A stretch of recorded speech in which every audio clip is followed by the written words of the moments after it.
The Bible tells us that in the time of Herod, king of Judea, there was a priest named Zechariah, who would later become the father of John the Baptist. One day, an angel of the Lord appeared before him, causing him to be startled and gripped with fear. But that angel said to him, "Do not be afraid," which calmed him down. The angel then told him about his son John, who would one day pave the way for Christ. When the time came for Jesus Christ to be born, his mother Mary gave birth to him in a stable and placed him in a manger, as there were no guest rooms available. Nearby, a group of shepherds were living out in the fields, keeping watch over their flock at night. Then an angel of the Lord appeared to them, and they were terrified. The angel proceeded to calm them down, telling them, "Do not be afraid," before informing them of the birth of Jesus Christ. But those were not the only times an angel of the Lord would tell someone not to be afraid when appearing before them. After Jesus' death and burial, Mary Magdalene and the other Mary went to look for him at his tomb. There was a violent earthquake, followed by the appearance of an angel who rolled back the stone blocking Jesus' tomb and sat on it. The Bible tells us that the guards at the temple were terrified by his appearance and stood still like dead men. Facing the two women, the angel said, "Do not be afraid," before informing them of Jesus' resurrection. Jesus himself, after his resurrection, told his disciples, "Do not be afraid," when he reappeared before them. Throughout the Bible, many people are visited by angels from the Lord, and each time they are always startled and sent into a state of panic. But why is that? In most artistic works and drawings, angels are often depicted as beautiful humanoid figures with large feathered wings. They are often wearing white or glowing robes, depicting purity and holiness.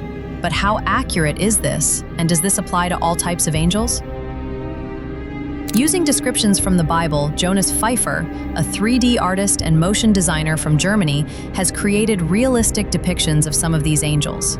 Take, for instance, seraphim, who are described in the book of Isaiah as celestial beings with 6 wings, manifesting in a human-like form.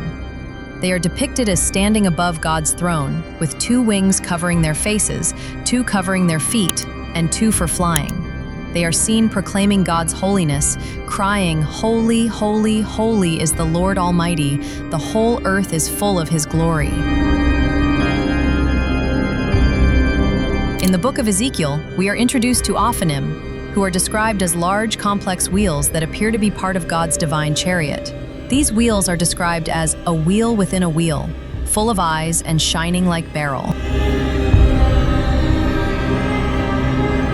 And then there are cherubim, who are depicted as complex, symbolic creatures with multiple wings and a combination of human, lion, ox, and eagle features. They are often associated with guarding God's presence and serving as divine attendants.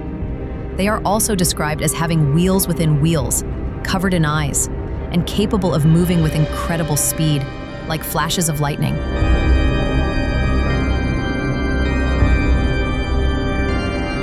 In the Old Testament, we are told that after the prophet Daniel had fasted for 3 weeks, he was standing by a riverbank when he had a revelation from an angel who showed him a great vision. Even though Daniel was the only one who saw the vision, everyone nearby was so overwhelmed that they fled from the area and hid themselves. As for Daniel himself, he lost all his strength immediately. His face turned pale, and he was helpless, falling face first into the ground. Now that we know what some of these angelic beings look like and what power they must hold, is anyone surprised by these reactions from people who come into their presence? Thank you for watching.